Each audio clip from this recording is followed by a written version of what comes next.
that's not the target. When people ask me to remote view for the government, I have government targets I have to get to. That's not there. When you start remote viewing like non-human, that's not a target that the U.S. government would give me. They were giving me military sites. They were giving me hostages. I wasn't in my job as a U.S. government psychic. I wasn't asked to access and describe these non-human-like forms. If they came in, they came in, but it wasn't part of the operation. Hey everyone, I hope everyone is doing good and taking good care of themselves. So today on the Consciousness Dialogue, I'm thrilled to welcome Angela Ford, one of the original US Army remote viewers who served in the top secret Project Stargate. And Angela's work, basically in a way bridged military intelligence and the unseen dimension of human consciousness. And she has helped, track a lot of hostages, fugitives, and foreign targets using mind and intuition alone. So today, Angela still continues to work as a researcher and a teacher, exploring perception, non-local awareness, and the untapped potential of human consciousness. Angela has witnessed phenomena that are astonishing, and of course, we've got a great deal of things to learn from that. And sometimes it's even chilling also, the kind of experiences that she has. And I mean, to sum it up, it's always been transformative for her, and her sharing, her experiences with us is, transformative for us as well. So without any delay, let me welcome Angela. Angela, thank you so much. I'm really honored to have you. Welcome. I'm honored to be here, and thank you for asking me to be on your program. It's an honor to be here. Thank you so much. Thank you so much, Angela. I had been following your work from past 3 years. I mean, I personally had a lot of experiences, and whenever I used to, turn to religion, for answers, I was, literally traumatized, to sum it up, because they never had any proper answer, and it was always seen as possession, demonic possession, influence, and blah blah blah. And it used to get dismissed. But I don't know, things transformed when I had my own near-death experience, out-of-body experience. And when I got into psychology, then later on I jumped into parapsychology, and I started exploring. I mean, it was basically my quest, and you can say that curiosity that was driving me to find answers. Because from religious leaders, you just get those stereotypical answers that, sweetie, you are possessed, sweetie, there's some influence, some genie is there. So Angela, I would want to know, how did you first discover your intuitive capacities, and what led you, I mean, with that recruitment into the Stargate program? Angela. Well, I always knew I had the abilities because as a very young child, I had out-of-body experiences. I mean, I'm Wow. not it was before I was 6 years old. I mean, I can remember going out of body. Now, as I got a little bit older, I can remember having certain dreams, that I would tell my mother about, and then she would kinda she would listen to me. So we would kinda watch to see if they would come true, but I felt like I had this ability. I know I had it when I was very young. Now, because of the ability, I was very interested in I always was interested in the field. I'd like to explore it. I can remember being a teenager and reading about ESP experiments done by a man by the Wow. name of Harold Sherman, who was a pilot, and he was exploring the Antarctic, and he was making airplane trips over the Arctic, and he was always afraid that if something were to happen and he would get in a plane wreck, and if his equipment didn't work, he was doing ESP tests with the person on the ground to find out if they could pick up if he was in danger or not. So he would come back from a trip, and then he would talk to the gentleman or who he was working with, and they would say, "Well, I got this at this time and this," so they could compare. I can remember reading all of that. I can remember just being interested in it because I knew that certain things had happened to me. Mhm. Now, I didn't talk about it much. I led a very normal life. Now, when I graduated from college, I was unemployed, and there was a night class that was being offered. It was an ESP, extrasensory perception night class that was being offered for $35 for maybe 8 weeks. And it was Wow. given by a chemistry professor that was hired by the local university. And this man was psychic, and he taught the night class. He taught a night class on ESP. Now, I met the man, I liked the class, but I had to quit the class because I received a nighttime job that I had to work, because I had to make money, because I was moving from Pennsylvania, where I was born and raised, to Washington, D.C., to work for the FBI. So I quit the ESP class and went to work. And then eventually, about a couple of months later, I came to work for the FBI. When I started to work for the FBI, the pay was low. I wanted to be an agent, but I didn't have the eyesight. And I was working with a woman whose husband was in Army intelligence. She eventually left the FBI to go work with her husband. When she left the FBI, she contacted me and she said that Army intelligence is looking for people that have political science degrees, which I have, because they're looking for analysts. They're looking for intelligence analysts, civilian, not military, civilian. And Mhm. she said, you should apply because I met the requirements. So I did apply and I got the job. So I was put on an internship for about 2 or 3 years. I was put on an internship. And after the internship, you get a job. Then they place you where they think you should be. So because of my political science background, they put me more as an analyst, country analyst. Dealing with diplomacy, politics, military strategies. And so I worked there. So I was working as an analyst. I made some money. The pay was getting better.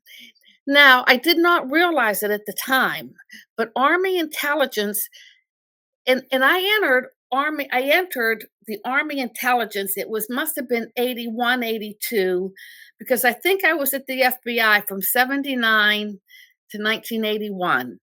So what I did is, when I went in for my intern program, it must have been, I don't know, 80, 81, and then you receive Mhm. this job.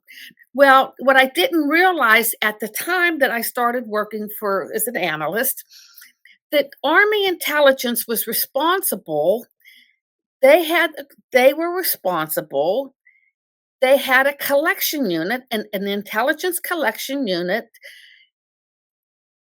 located at Fort Meade, Maryland, which was in a very private off location, of psychics, that was collecting. They called themselves remote viewers, and they were collecting information for the intelligence community. Now, I did not know that, because that program at that time was considered a special access program, meaning if I did not have a need to know that that program existed, I was not going to know that it existed. Okay. Now, Mhm. this is what I came to understand later on how this all came about. The CIA were using psychics. They were doing mind control on people. They were under the program MK Ultra. Now, they Ah. were giving psychics LSD. They were doing mind control, and they were altering the state of a person's mind to see if you were give a person drugs, could they perform better psychically? Well, apparently, I think one or two people, I think, committed suicide. So Congress came in and told they shut it down. They shut down the MK Ultra program. Now in the early 70s, 1973, 1974, 1975, there's there's intelligence reports going around that the Soviet Union, the former Soviet Union, is into this parapsychology research big time, putting a lot of money into it. They have their own psychics. Well, there was a man by the name of Jack Verona who was picking up who received his doctorate's degree at Duke University down in South Carolina. He was dating a woman whose mother, who would later become his mother-in-law, was working for a parapsychology team. They were husband and wife, and they were running parapsychology tests and doing paranormal research at Duke. So this was his exposure to it. So when he graduated, when he received his doctorate's degree, he was hired by the CIA as a chief scientist. At that time, he was curious is if could you use psychics to gather intelligence information, but he also, as a scientist, he wanted to know how did this work. So he gave Stanford Research Institute out in Palo Alto, California. There were two scientists out there who were heavily involved in the research of remote view of how of remote viewing being psychic, and they were working. They were a lot of information they were receiving was coming from China. China was testing children, and children had precognitive abilities, and when they were translating what the Chinese children were saying, that the children were saying, I remote view, I view remotely, or I see remotely. So that's how the term remote viewing came about. So when Wow. Dr. Verona was at the CIA, he was a young man, chief scientist. He handed a couple of cheap, not a lot of money, but he went to SRI and said, "What are you doing in the field? What are you finding out? What's going on?" Well, then in the meantime, there was a man by the name of Dale Graff, who Dale happens to be very psychic, and he was working for the Foreign Technology Division in Ohio. Now, Dale was receiving a lot of intelligence reports, in foreign technology. What are our enemies doing? What are they doing as far as technology to collect information against their enemies? Well, Dale was receiving a lot of these intelligence reports saying that the Soviets are heavily involved in parapsychology work and research. So he was sending Dr. Verona the reports. So I think then Dr. Verona left CIA and he went to the Defense Intelligence Agency. And then Dale was down in Ohio, and I think his bosses, Dale was able to receive a sabbatical. They were going to allow, his management was going to allow him to take a sabbatical for a year and do a scientific project. And Dale wanted to go to Stanford Research Institute, Princeton, and Duke University to find out what they were doing in parapsychology research. And I think Dale was very interested in psychokinesis. Well, when Dale's management found out what he wanted to do with his year off, they rescinded they said, no, you're not going to have we don't want, they took it away. So when Dr. Verona heard that, he told Dale, well, why don't you just come to Washington and work for me? So I think Dr. Verona kind of shifted Dale from Ohio to DC. So you had Dr. Verona at the Defense Intelligence Agency giving out small contracts to Stanford Research. You had Dale Graff at the Defense Intelligence Agency. He's looking at what are these countries doing. So that was the Defense Intelligence Agency. Now, in the meantime, there was a young man by the name of Fred Atwater. We called him Skip. He was a military captain, and he was working at the Pentagon, and he was working for one of the Joint Chief of Staff. And this man was the Joint Chief of Staff for intelligence. And I don't know what made Skip interested in parapsychology, but I'm sure he has his own story to tell. So he kept telling this one general who was the Joint Chief of Staff for Intelligence, we should try psychics to see if we can gather information. The Soviets are doing it. And because the general, the Joint Chief, because he was the head of intelligence, he tasked the Intelligence and Security Command of the Army. He said, okay, he told go find some psychics and test them and let's see what they can come up with. Well, that's how it came under. So the psychics, the psychics or the remote viewer, they were under the Department of Army. So you had two agencies involved. You had the Defense Intelligence Agency that were more concerned about the scientific research.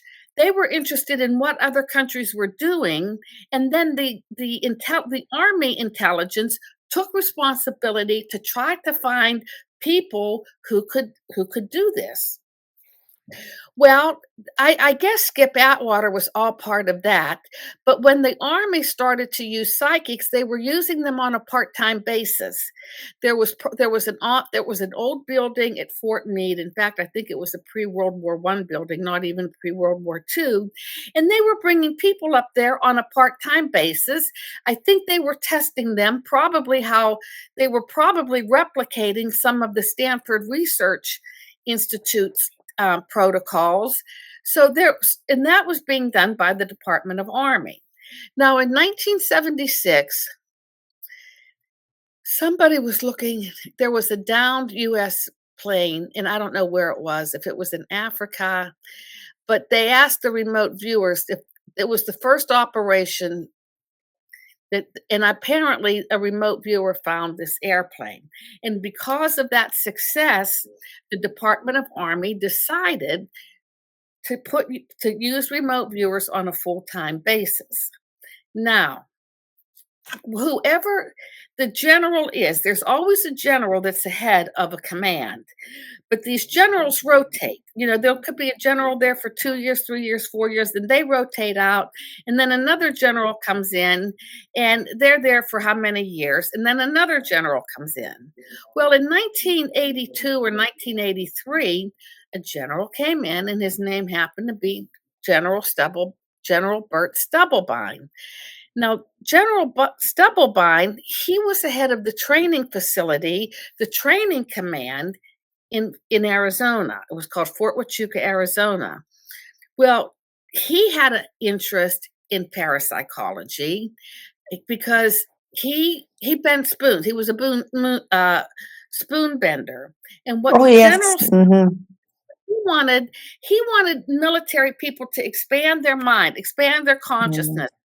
So when he came into Army intelligence, he inherited the remote viewers.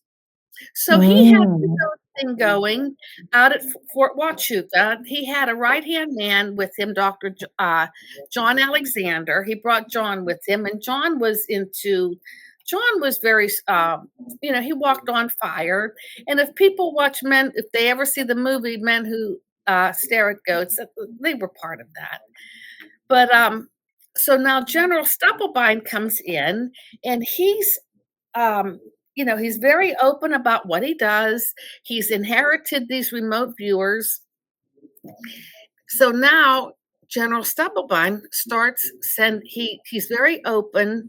He comes in, he wants to know who has the abilities. He's looking for people with this kind of talent. And on weekends, he would take people down to the Monroe Institute, the Monroe Institute, founded by Bob Monroe? Bob Monroe went out of body. He thought he was a radio personality in New York City, and he started to go out of body, and he didn't know what was going on with him. But he founded this Monroe Institute down in Virginia, where people can they can go and study, I guess, how to be out of body, or to open you up so you can have these psychic experiences. Well, General Stubblebine said whoever was interested, that a bus would take people down on a Friday night and bring them back on a Sunday evening. And it was, I think, a 2 or 3 hour drive from, DC down in that area. So General Stubblebine was very open about this. Well, it was at that time that I had learned that there was a program like this, and I was just floored. I just didn't know it. But it was also at the time, I must have been 29 or 30 years old. It was also the time that I started to open up more psychically. I Wow. I was reading books. My father had died. My mother was in Pennsylvania. She wanted to do something to take a class. She was taking this psychic class up at the university that I had to quit. So there was a lot of elements in play. My father had died. My mother was taking a class. My mother was trying to help me through my grief. I was searching. So it's all of a sudden whatever shook me up, it I started to identify what was ever going on with me. I was psychic. So I met with General Stubblebine, and I was hoping to get in the program, but he was getting ready to retire. This was in 1984. He was retiring because the man at the Joint Chief of Staff was leaving his job. So General Stubblebine, once that man at the Pentagon, the Joint Chief, once he left that position, then the psychic program was not receiving the support that it should have had, because whoever took this man's place, whatever Joint Chief took this man's place, they didn't have the interest in it. They just didn't have the interest. So now the DIA, the Defense Intelligence Agency, that had nothing to do with the Joint Chief because he was only a head of Army. So the DIA, the Defense Intelligence, they could go on with their research. They could go on with their foreign assessment. Nothing stopped them. Nothing was stopping them. But because of the general at the Pentagon, who was the head of the Army Intelligence Command, he left. And the man that took his place was just not supportive of the psychic remote viewers. So I think, and that's why General Stubblebine, I think, wanted to retire. So he Mhm. retired, and I thought, well, there you go. I thought any chances of being there, I would not get there. What I didn't realize was once General Stubblebine retired, people working at Fort Meade, the military officers, were sitting around and everybody was waiting for their next assignment. If they were going to close the program, well, these people needed a job. So they were just waiting to say, well, you're going to go here or you're going to go here. They were waiting for orders to be reassigned. Well, at that time, Dr. Jack Barona went to Congress and he told Congress, don't shut the program down. Just transfer the remote viewers, the psychics, transfer them from Army intelligence to the DIA. So that's what happened. So the remote viewers were able to stay at Fort Meade. They didn't have to move. All Whatever the Army had, whatever bodies they had, where they were working, everything was just transferred to the Defense Intelligence Agency. Now, that would have been in 1984. That transfer probably took about a year. And then in January 1986, I was approached by the office to get a job there. And that's how I got there. Wow. Angela, I mean, I had been, studying, the work of Ingo Swann, then Hal Puthoff, and a lot of other, individuals in this domain. And, I have observed that their work, to an extent, has brought, a kind of a structure to ESP by creating something which is measurable, or you can say measurable protocols. Now, I would want to know, at Fort Meade, can you walk us through the actual process of remote viewing session during your time, When, working at Fort when Meade? I was brought into the program, Mhm. I did extended remote viewing. Extended remote viewing was there before coordinate remote viewing. Okay. Mhm. Extended remote viewing is nothing more than you close your eyes, you put yourself in a self hypnotic state, you meditate, and you pull up. they put a picture in an envelope. You put a picture in an envelope, and the remote viewer is asked to access and describe the picture in the envelope. So you kind of go down, meditate or whatever, you bring up a picture, you come out, you write a report, you draw a picture, and then you see if it matches what's in the envelope. There's a book out called The Silva Mind Control by Dr. Jose Silva. If people want to know how to remote view, that's the book to get, because I was waiting for my clearances to be passed from Army intelligence to DIA when I got picked up as a psychic. And I bought this book because I thought, well, let me read it. It'll be something maybe to do before I get into the program. When I read the book and I went into the program, it's the same thing. Okay. It's like you just close. Now, there was a method called coordinate remote viewing. And what the government did, what the US government did, is they went out to Stanford Research, DIA, and they asked Stanford Research to put a manual together and explain remote viewing, because every time they went to ask Congress for money, they were being laughed at. So the Stanford Research gave Ingo Swann that project, and they said, explain how it works. Give us something that takes it out of this esoteric realm. They don't want to hear psychics, and they don't want to hear karma. They don't want to hear that. So everybody associates Ingo Swann with coordinate remote viewing. Ingo Swann does not own coordinate. The U.S. government tasked SRI, Stanford Research Institute. They gave them the money to come up with something, and Stanford Research tasked Ingo. Ingo was on staff. Now, the coordinate remote viewing manual and the information is property of the U.S. government. The U.S. government paid for it. So it's not an Ingo thing. It's not an SRI thing. It's a government. It is owned by the government. When people that did CRV, when they retired from the program, they went out and they started teaching it. Now, they started teaching it as coordinate remote viewing, but I have noticed that now it is called controlled remote viewing.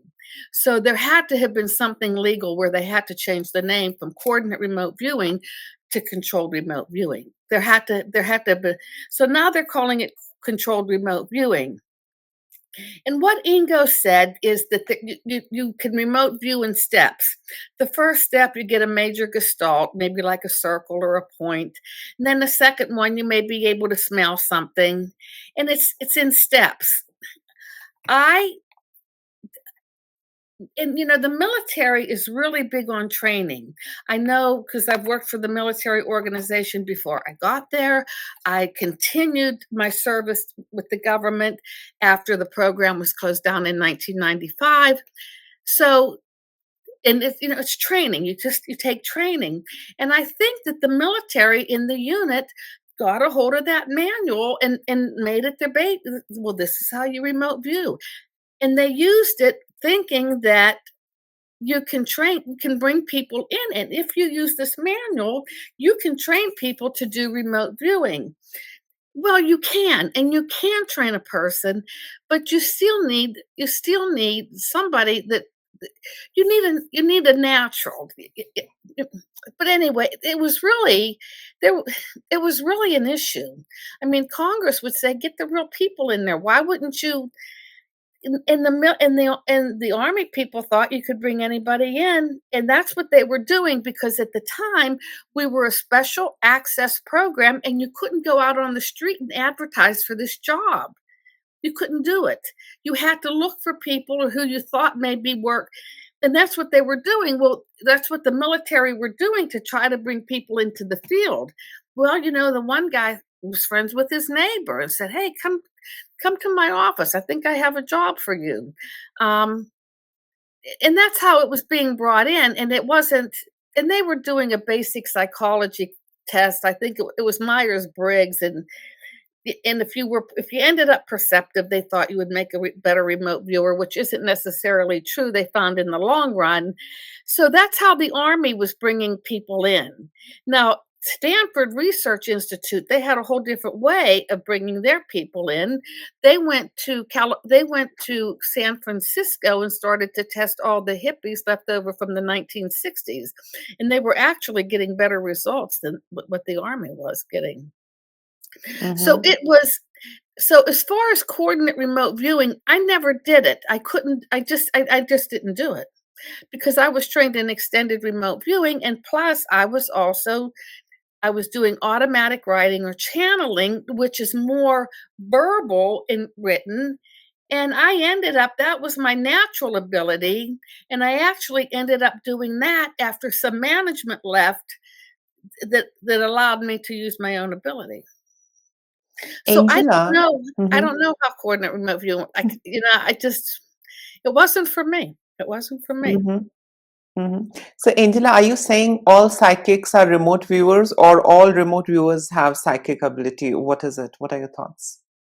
I think anybody could, ask the question again. Yeah, I mean, I would say are all all psychics I remote I would say viewers? all psychics are remote viewers, but I wouldn't say all remote viewers are psychic. Remote viewing is only a technique. Remote viewing is a technique. Put the picture in the envelope, tell me what's in access and describe the picture. It's it's a technique. Now, if somebody becomes psychic or if they develop naturally, there's a whole evolvement. There's a spirituality that goes with it. There's there's an evolvement goes with it, and people start questioning things, and sometimes you may go against what you were taught and brought up as a child. I mean, your outlook on religion changes, things change.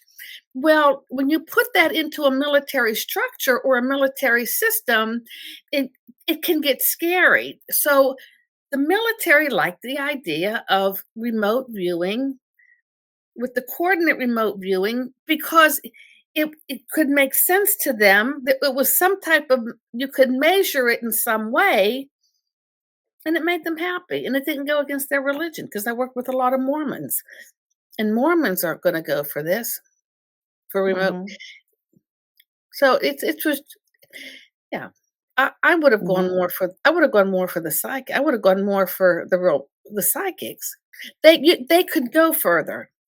There was Mhm. one man I did not work with, but I know him, Joe McMonagle. He was a natural psychic. Yes. He could find people. I was good at finding people, locational work.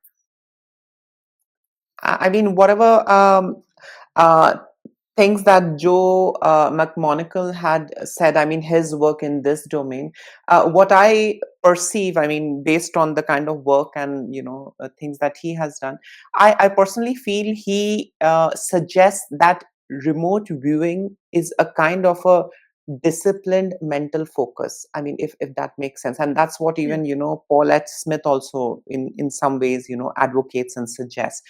I would want to know, Angela, how did you train your consciousness to stay passive enough to receive impressions, but Well, focused enough to remain on a target?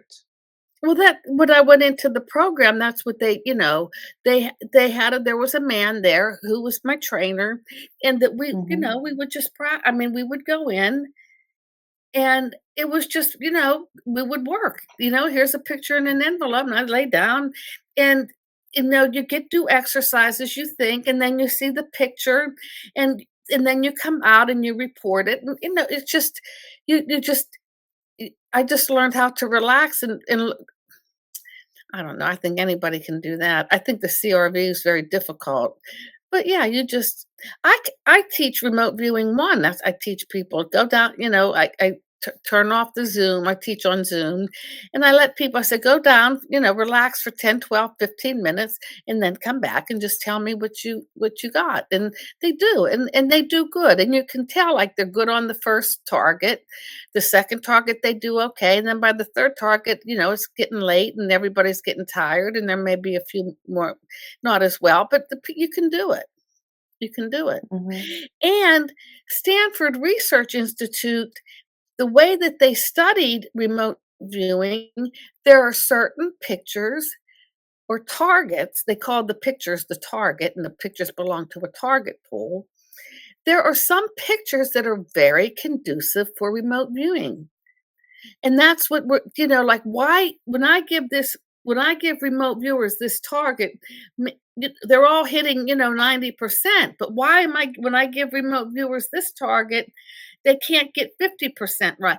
It's because certain pictures are very conducive to remote viewing. A lot of times it's shapes, it's colors. So if you're going into an operational mode and you're trying to gather information from me on a on an op then you have to make that tasking conducive to the remote viewer. So is there something around there that if you're looking, is there something there that the remote viewer can latch on to let you know that they're at the right place where you want them to be?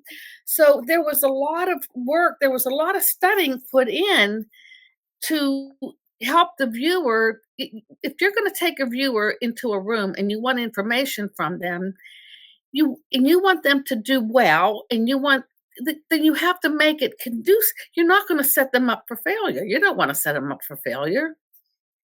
No, we had people that think that they could pull any target or do whatever they wanted, and some of the targets were not conducive for remote viewing. So it's a group effort. It's a group effort. True. Angela, I have observed that the Western model of mind is very closed, very sealed. And on the other side, we see a lot of technological advancement. Then there is, religion there, God is the ultimate authority. There is this idea of purgatory, then sin and heaven and hell. And when you delve into demonology, I mean the subject demonology and religion, I have personally come across a lot of accounts, where psychics were just, killed. Psychic communities were erased. Now, it is fascinating to see that, once these things were demonized, religion was based by demonizing these things, that the authority is only in one sky daddy somewhere. Okay, people can believe that. And that's it. I mean, you can't have the abilities. I mean, some who might have had a good networking or marketing, they became saints, with their precognition and other things. But in general, these things were very demonized, and such individuals were removed from the society. I would want to know, what are your thoughts, Angela, because it's very contradictory. Highly evolved country, I mean, doing good, coming up with lots of research and everything. But on the same, contrary, if you see, they are getting into these things like Operation Paperclip, MK Ultra, Stargate, and these things. So, what are your thoughts? I mean, is religion a kind of a cover up so that people can study these things? What are your thoughts? Oh, I think religion stops it. People that are religious, they don't want this. It's you need people that think out of the box. I mean, people that are bringing, oh no, religion would stop it. Religion would stop it. But people that think out of the box, they're going to want to use psychics. They're going to want to use any means. I mean, the intelligence community collects information. They love to collect information. They will use any means possible to collect information because that's what intelligence does. NSA, they always got something up their mind. How can we collect? And try to make another system, try something new. Let's collect information. I think that it's the religion that stops this. It's the religion that puts the sin on it. It's the religious people that put the sin on the psychics. That they make Mm-hmm. that's bad. That's not good. That's bad. It's a mental thing. Being psychic is mental. It's a part of my brain. There's a part of my brain that allows me that can do this. It's my makeup. It's my brain. When a Mm-hmm. psychic performs a psychic feat, the information comes to the brain. It's a mental feat. So the information's coming to the brain. Whether the remote viewer draws, like in remote viewing, whether they use tarot cards, whether they use runes, whether they use the crystal ball, that is the manifestation of the information. And every psychic works the same way. It hits a certain part of the brain, and from that, you go from there. Now, I'm not an engineer, I'm not a mathematician, I'm not a scientist, because that part of my brain, it's just over here a little bit, and it's just a little bit more difficult for me to do those kind of tasks. So, um, I mean, I just think that it's a lot of fear-based. I think that, there was a lot of I think Pope Constantine in the 15th century, I think there were a lot of things that were taken out of the Mhm. church. There were a lot of things taken out of look at the Bible. The Bible was written based on St. Paul. Paul was the man who was a soldier, and he fell off a horse and he became blind, and then he could see again through this healing. And then he believed in Jesus Christ, and he, and taught the word. Well, people say, if the Pope decided to use St. Paul's version of the Bible. Well, if the Pope decided to use the version by, say, maybe St. James or St. John, you would have a different version of the Bible, because these two gentlemen, they grew up with Jesus as children. So you would have a whole different story. And then, of course, the Israeli tribes, Jesus was an Essene, so he belonged to the Essene tribe. And that tribe was mostly made up of women who were healers, and women, and they were vegetarians. They did not kill the animals. They did not sacrifice animals in the temple. Now, when you read the Bible, they talk about the 12 tribes, but they don't mention the Essenes. They talk about the sacrificing of the animals for slaughter. So I don't think we have all the information. I don't know if we ever will, but we just have to be more open and just think in different ways. Now, the Western world is very it's fear-based. It's very fear-based. I mean, people always, when I give readings, people come to me for readings, but then then all of a sudden they, oh, well, read my friend, or I have a cousin that would like a reading. And when it gets to that level, if I'm reading friends and cousins and relatives that never had a reading before, you can I don't even you can tell they may be a little bit more in fear. They don't know what to ask. I don't need it. If you come to me, know what you're getting into. So a lot of times I kind of back away from that, but I do think it's a lot of fear-based.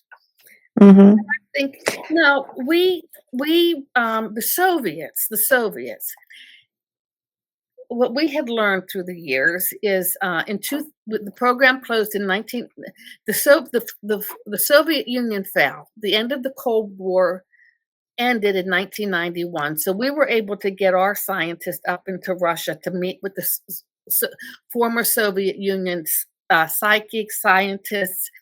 And in 2015, a book came out of that because of those visits. And what they found out was that the Russians, they didn't have a problem funding their psychics or putting money into the research, because the Soviet Union has a long history of shamanism. So the Soviet Union didn't have, they didn't, when they were funding their psychics and their parapsychology researchers, they didn't have that block. They were just funding them, go do your thing. Come back and tell us what information you came up with. Where for us in the United States, it was a constant fight. It was a constant fight to get the money to keep the program open. And there were distractors all the time that wanted to close the program. Mhm.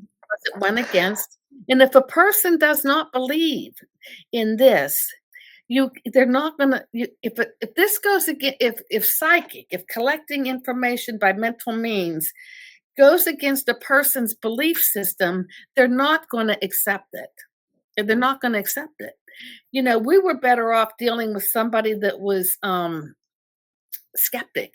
At least skeptics remain neutral.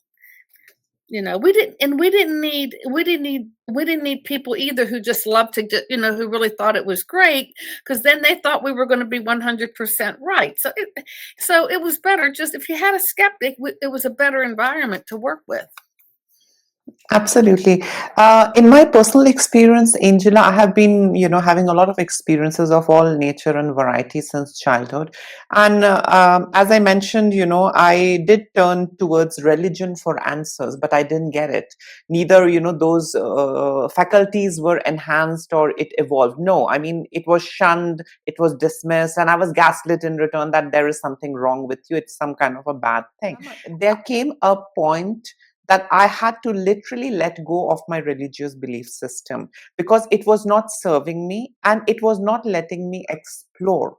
Only when I did shed that, I mean, there was, a period where I was very religious, 5 times prayer and everything, did my pilgrimage and everything.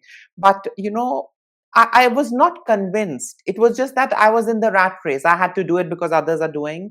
I mean, that's it. I mean, I was not doing it because I was genuinely, not able to establish that connection. Though they said that this is how you establish, but I never had any experience. But I had experiences which are categorized specifically by the religious institution or the religious scripture as demonic or evil. I had a NDE experience. I came across an entity. I mean, it's worshipped in India as Kali. She is the destroyer of ego, she's the destroyer of evil. And I came across her, and it literally made me feel good. I had some good takeaway. It was not like, just a dream and that's it. I felt energized and I was a different person. Now, I would want to know, Angela, are you religious at this point of time? And has being religious helped you evolve into this domain, or not being religious has evolved you? I mean, helped you evolve in this domain? Um, well, when I first kind of became psychic and recognized it, and especially with my channeling, I mean, it did Mm, not take away from my religion. Like the religion teaches you be good, be kind, don't lie, don't swear. It did when I became psychic and I channeled and I was working with entities, it did not take away anything from my religious background.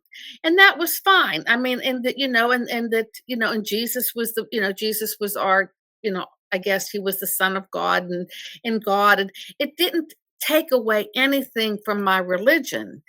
However, once I became spiritual and I started to learn more and more, um, I had a problem with reincarnation. I had a problem accepting that because of my religion. And so I kind of it took me a while to really get into this reincarnation and how we can come back and that we are with the same group karma, or we go over and we meet our loved ones because we're with the same karma. And once I could get into the acceptance of karma, then I really blossomed as a psych. I could see more. I could explain things more. So I think it was that point that I had to let the religion go. At that mhm, point, I had to let it go because it was holding me back. But I mean, I have been in church for family weddings, for family funerals. I was born and raised Catholic. I'm Italian, but it just I've listened to sermons. It just doesn't. It just I just like being spirit. I found another ways. I don't know. The whatever works. spiritualism did not take away from the religious, but I had to drop the religion to keep going. For my evolvement, I had to let go of the religion. Mhm. Now, here is something interesting from my experience that I would like to share with you, Angela, is that I meditate on people. Whenever I try to connect with people, I meditate with people. And, ever since I started this podcast, I do, meditate on them.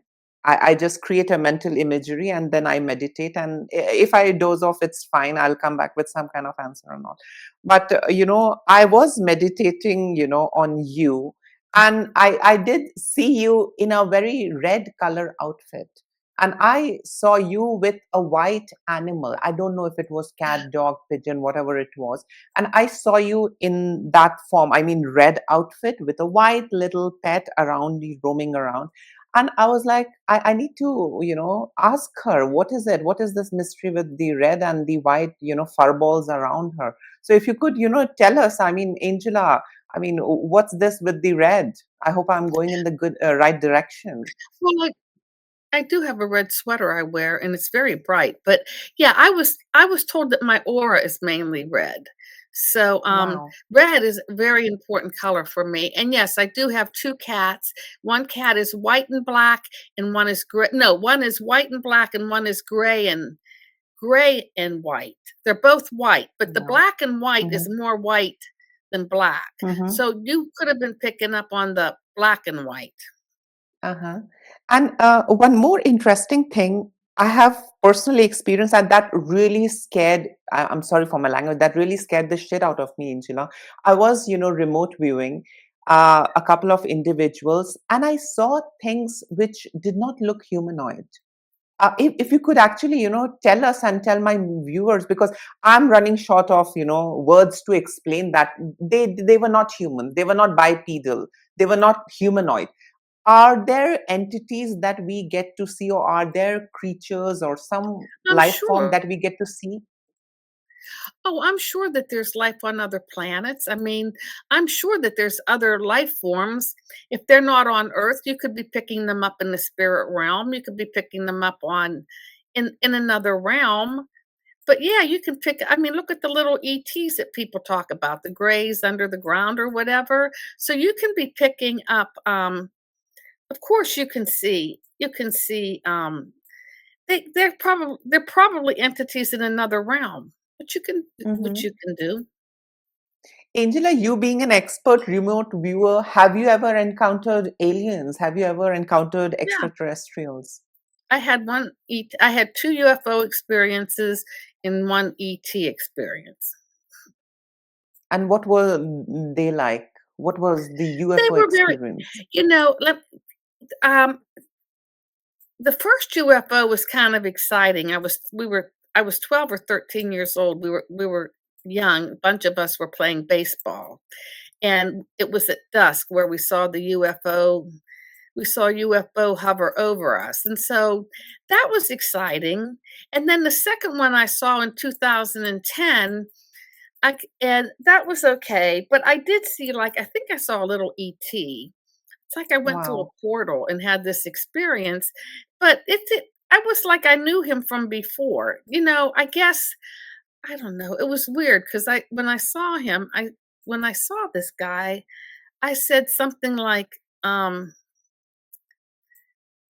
don't know. I felt like I said something like, "Hi, how are you?" Or I felt like I was with it. It just felt natural. I don't know. It just felt natural. It did not scare me. So were you trying to connect and were you trying to No, view them, or it just came no, it just randomly? happened. It just happened. It's like you go through a portal. Mm-hmm. No, it just happened. Mm-hmm. Now, Angela, in trauma therapy, heightened intuition often emerges after emotional crisis. That's what I have studied and what I have observed. I would want to know, do you believe Yeah, trauma or extreme life experiences can open a person to yes, ESP yes, or some yes, other ability? yes, because when I learned metaphysics, after I opened up, I did go to a metaphysical class, took a metaphysical class or whatever. And oh, absolutely. They say that, um, like um a death, a loss of money, a divorce. These things can lead yes, something is gonna shake you up. Absolutely, something's gonna shake you up. It opens you up, it opens up the chakra centers. So, yes, absolutely. But then sometimes people just open up. It just depends on the circumstances where some people just may I don't know. But Are you yes, saying that some are yes, born with it? some people are just born with it. Absolutely. I know people that just open up and don't know why, but then if you look at their astrology chart, it's like it's in them. They were so it depends. But yes, trauma can bring it out. Absolutely trauma can bring it out. Mhm. Angela, you had, been working with Stargate, that project for quite some time, and you must have, remote viewed a lot of things. What was the most controversial thing that you remote viewed? I mean, whether you were sanctioned or whether you were instructed or it was out of curiosity. If you could share, any of your crazy experiences while remote viewing. Man, I think I had crazier experiences when I wasn't remote viewing because of the out of body. Um, Mm-hmm. I don't know, I can remember one time being at the job and going out of body and being just somewhere that I don't know if it was I don't know if it was missiles underground. I don't know what it was, but it was eerie. It was very eerie. It was a very eerie, it kind of gave you like this feeling like, oh my goodness, it was very eerie. It was different. It was just a different feeling. Like, we have this choice. We have this choice to be good or bad. We have this choice. It's, I don't know. It just something came over me that just sort of, I don't know. I guess we just have choices. We have free will. And I Mm-hmm. think that it was an eerie feeling, like, which way do we go with this? What are decisions going to be made to go with this? It was just Mm-hmm. different. It's different. Mm-hmm. Angela, researchers like Russell Targ and Dean Radin, they suggest consciousness may be a kind of a quantum field. Now, I would want to know, with your years of experience, how do you define consciousness? And, is it something which is localized, or do we literally exist elsewhere at once? What are your thoughts? I think that we exist elsewhere because I've known people that have maybe bilocated or I think it's consciousness is outside of ourselves and that it's connected. But a lot of hardcore scientists, they think consciousness is only in the brain. But no, I think it's out. I think we're all connected somehow. What do you think? What do you think? I think, we can be a part of a, something, that is out there. We can be, something that we all are connected. I mean, we all are connected in some ways, but we are a fragment and we can access that, higher self or that collective, if that makes sense. Yeah, yeah. We're separate, but we're the same. If that makes I sense. I agree. Yes, yes, yes, absolutely. But Now, it's a hard thing. It's a hard thing for scientists. It's a hard thing for scientists to prove. But mhm, again, but a lot of scientists are not quantum physics. I mean, I think quantum physics may explain it, but a lot of scientists I work with, they're not into quantum physics. mhm, So I true. don't know. Mhm.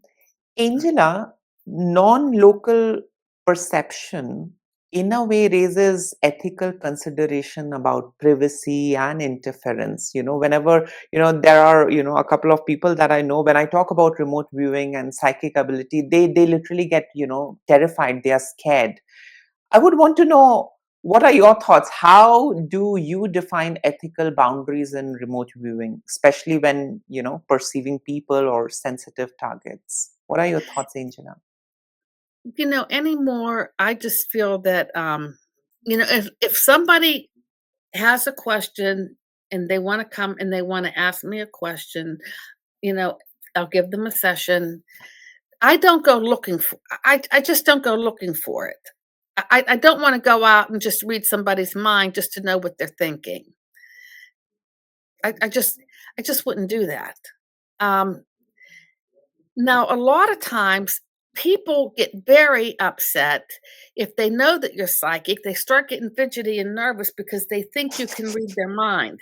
Now, the thing is I need a focus. If I'm with people and you're chattering and you're visiting, I'm not gonna, you can't just you need a focus. When you give a reading, you need a focus.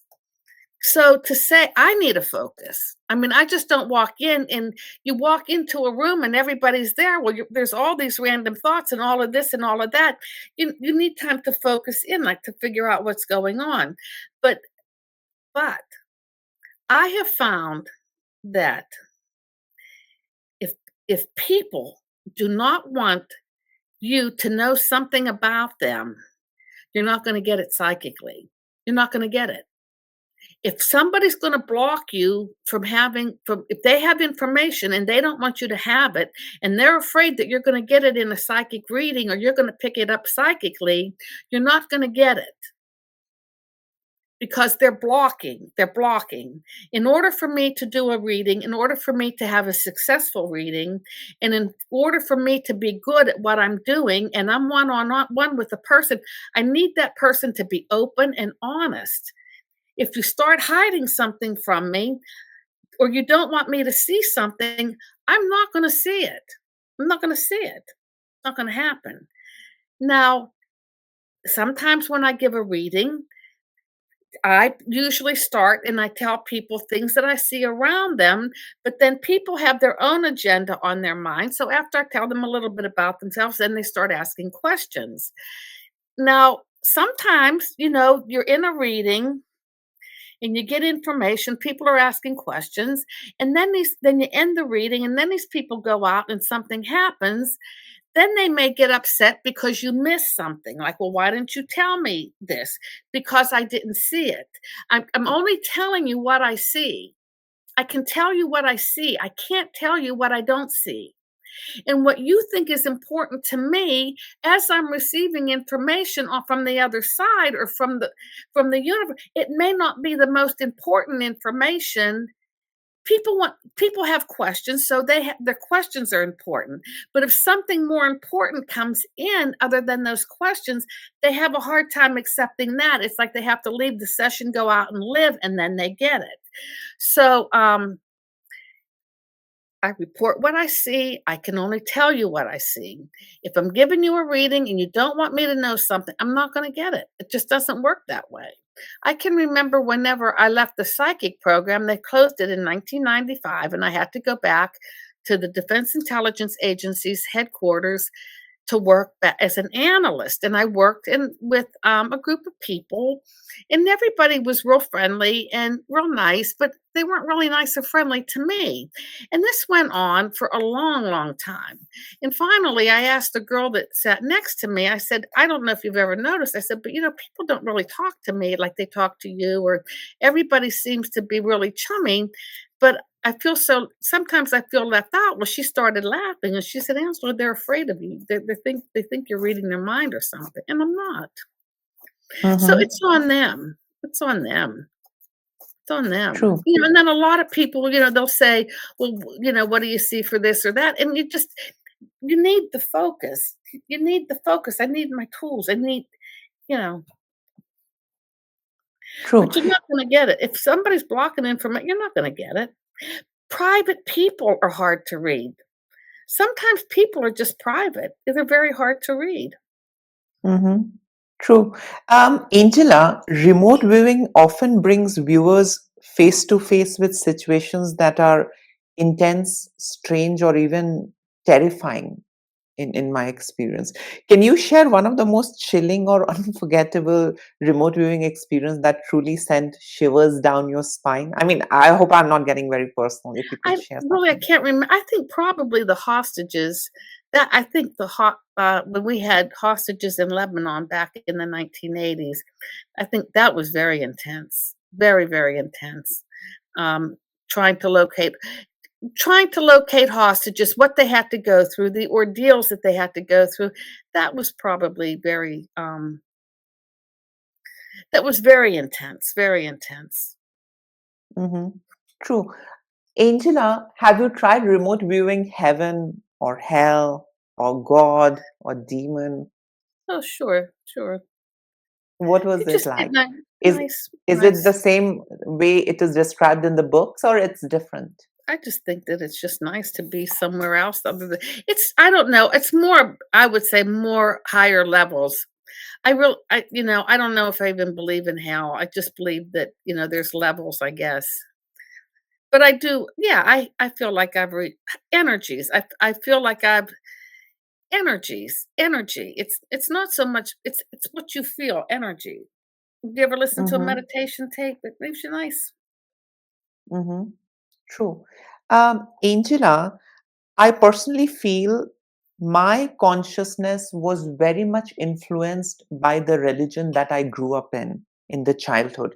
It had left a lot of, these binary things in my head, that there has got to be a good and a bad, and the bad one is scary, and the good one is very good and kind and loving. But upon remote viewing some of the bizarre things, it's totally different. It's not the way how people tell you things are. I personally, remote. I was remote viewing, a time period that was between 600 to 700 AD, and I was really curious to understand and see how our religion was started and how was it back then in olden time. And it was fascinating that it's nowhere close. I saw greenery in Arab. It was all green. There were springs and water, and it was not just dry and sandy. And I could feel a little slimy thing. I mean, and I also felt as if there was some smell, gaminess of meat, and I was actually viewing a meat shop in Arab. Now my question to you is, Angela, sometimes is it just the image that we see, or with practice you get to smell, you get to Sure, feel yeah, things? you're getting it different if you remote view it, because if it's ever written about, it's being taken from a historical perspective. But when you remote view it, you're seeing it totally different. Hmm. Absolutely, it's just totally different. Because when people write about it, they're taking it from a historic perspective. So when you remote view it, it's going to be totally different. It's probably more authentic. You're getting the real thing there. Angela, can two remote viewers meet Sure, I think so. in some other dimension while remote viewing? Yeah, I think so. That's never happened to me, but I believe it. I believe it can. I believe it does. Hmm. And it does. I mean, Monroe. A lot of times, that will happen to people from Monroe. Yeah. I wanted to know, Angela, some remote viewers, including Joe McMonigal, have reported impressions of non-human entities, in their Oh, practice. sure. Based on your experience, have you ever encountered indications of alien life or some kind of intelligence? And how do you interpret such experiences and information responsibly? Well, I don't know. Like I said, I had that one. I think it was a great experience.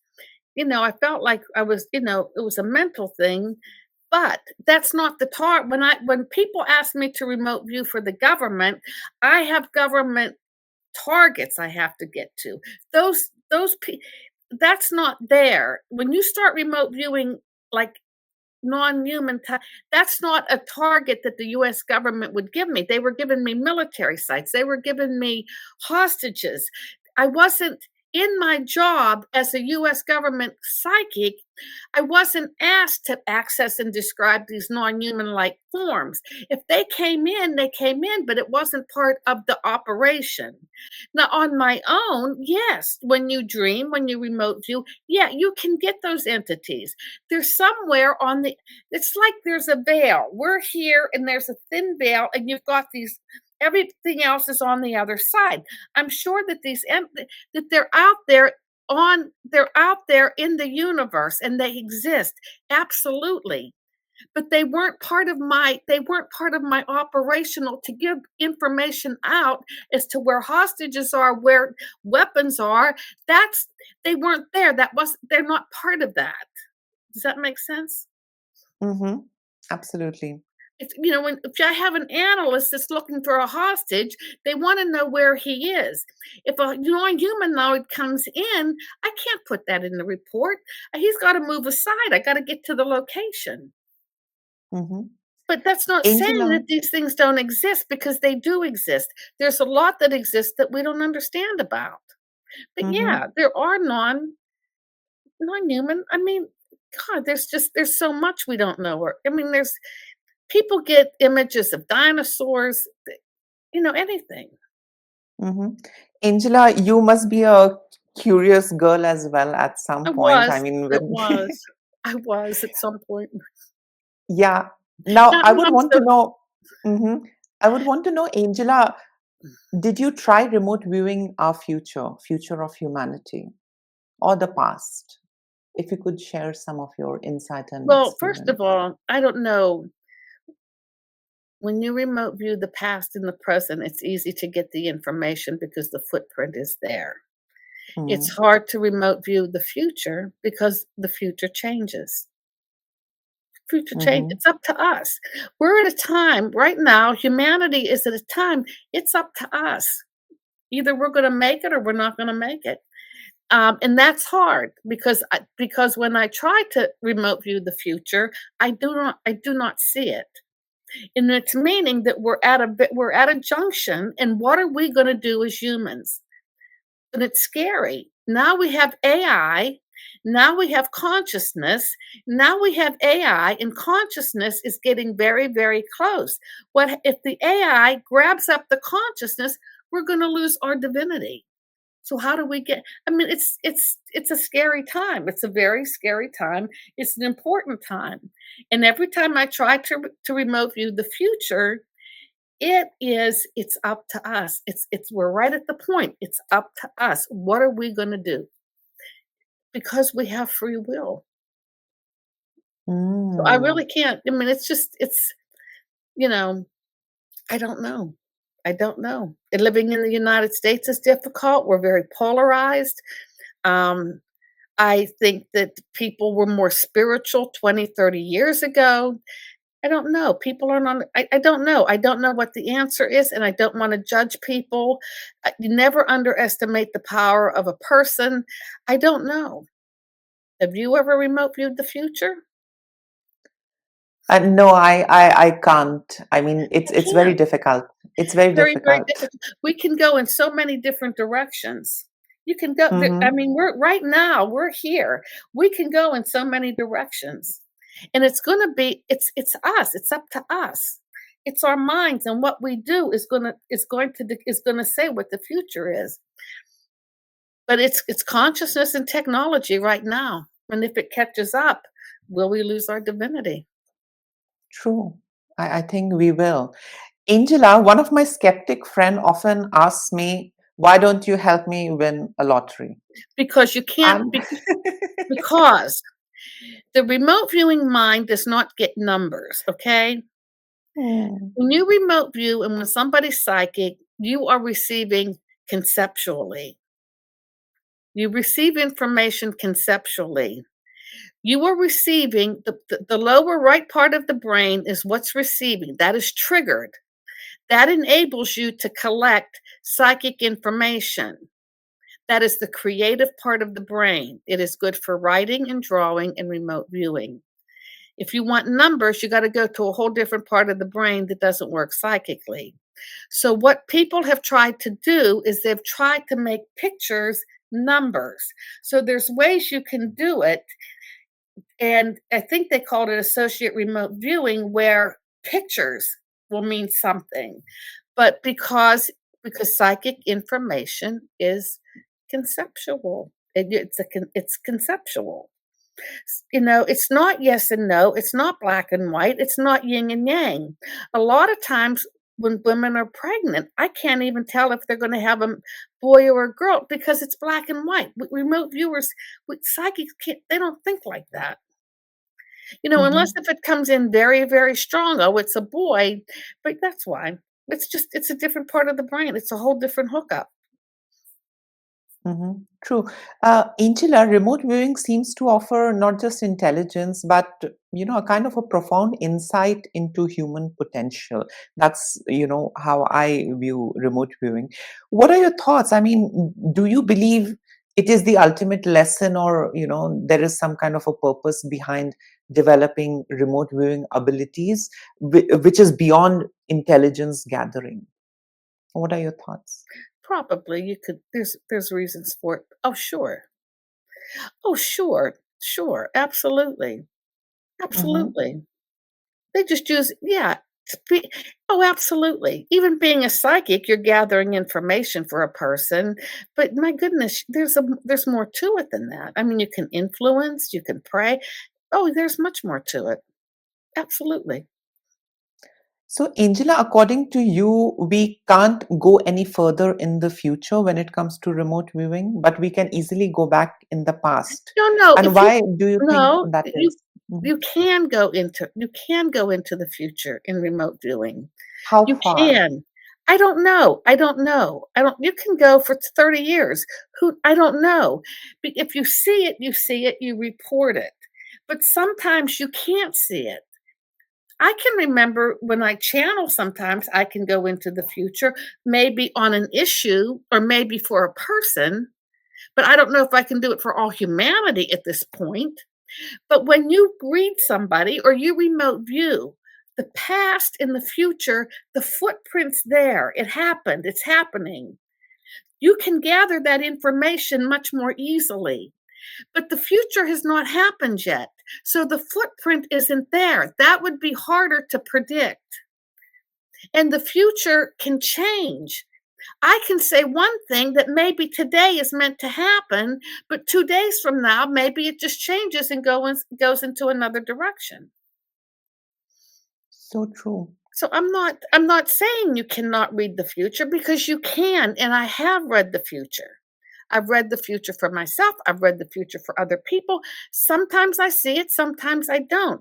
It's and there's a higher power too, and the higher power is going to get that allows you to see what you're going to see and not see. So I don't Mm-hmm. have the answers. It's just you remote view and do the best you can. That's the only thing Mm-hmm. you can do. Angela, there are some of the experiences that are so unusual, they literally blur the line between intelligence work and the paranormal. I would want to know have you ever encountered a session that made you question reality itself or left a lasting emotional imprint where you were literally questioning, is this even real what I'm seeing, or is just my mind making up things, or just, creating scenarios and giving me some kind of an image? I don't know. I find that difficult to answer. I don't know. I mean, I don't know. God, if remote view, so I don't know. We've all had, different things. Different things can happen in a remote viewing session. I just don't know how to answer that. Hmm. And what is your experience as a channeler, Angela? You were a remote viewer. What is your experience as a channeler? Have you channeled something that was not human or not a soul or Yeah, something that's how else? you channel. You have entities. Of course, you channel through entities. Yeah, And did you experience always good or sometimes some always crazy good. ones, some Good. wacky ones? Good. I've had good experiences. Good. Good. Is that in your control, Angela? Because sometimes it goes wrong with me and with my friends. I mean, how do you No, control that? How do I you don't. welcome just the good one? I just don't. I don't. I don't. It just Mhm, happens. If you get bad ones, just step away from it, or I don't. Just I don't know. I don't mhm. know. Just question it, I guess, or just say, "Be good." I don't know. I don't know. Do Cool. you So, channel? Angela, yeah, I do sometimes, and it gets really scary. Or maybe my mind is not that open. So when I channel, it's very difficult for my brain to perceive it what I'm channeling. So I think it's based on my level of exposure. Once I'm more exposed, I think it will not be an odd thing, a weird thing for me, or I won't be scared of things. I mean, with time, yes, am no more scared of things. But yeah, at times I do, experience things that are coming through which are very different on an emotional level. And that is something that really scares me. But yeah, I mean, there is a part in me that tells them that you may go, you may leave in peace. And that's how, we end it. But I think it's based on my exposure. I think the more I do it, it'll be better for me. It'll not be an alien thing for me because I'm still in my 40s. So I think I've got a long way. You guys are experienced folks. You guys have done a hell lot of things, helped people, explored remote viewing, you give readings. I would want to know, Angela, can deceased relatives and loved ones be channeled, or can Yeah. pet be channeled? Can what be channeled? Can pets be Yeah, channeled? oh, absolutely. It's in from Yep, absolutely. And Yeah, I how mean, does you that know, happen? you channel. Somebody will say, "Tell me about my Aunt Rosie." You just channel it. "Tell me about my dead dog." You just do it. It's the same. It's just it's the hookup is all the same. Wow. So they are all there. I mean, it's just that we have to tap into them. We Tap have to into establish it. a Yeah. connection. It's not And that they are dead and gone in some purgatory or no, somewhere. have some you do it. If you channel, have somebody ask you about their dead animal Mm-hmm. or their dead you see what you get. Mm-hmm. So You true. So, Angela, I mean, of course, we have, come to an end of today's podcast.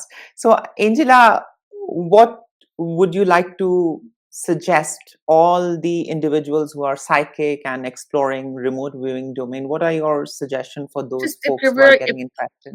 if you decide that you're interested in this and you wanna pursue the field, pursue it, and don't be fear-based and make the bet I mean, I think people just get so fear-based, you know, and look, read the books. There's institutes out there that will that can teach you things that can help you get over the fear and that can help you to the next level. Because I think a lot of people, even people that I read in one-on-one, I feel like God, they're ready to go to the next level, or they're holding themselves back for whatever reason. So, I try to recommend books, find out what's in their area, but I think, you just if you wanna just do I mean, you have to it's a process and that there's an education to it. Mm-hmm. It's a life of its own. And if you wanna 'cause a True. lot of times people will pursue it only themselves, but you have to reach out. You have to know what you're working with. You need to be educated on it. It would just make things a lot better. And yes, to all my subscribers, I'm going to mention, Angela's details. She teaches remote viewing also. So in case you guys need some course, you want to learn and explore this domain, you can reach out to her. Angela, thank you so much. It was Oh, so Sarah, thank wonderful. you. Thank you. Thank you very, very much. You're quite talented yourself. Thank you very much.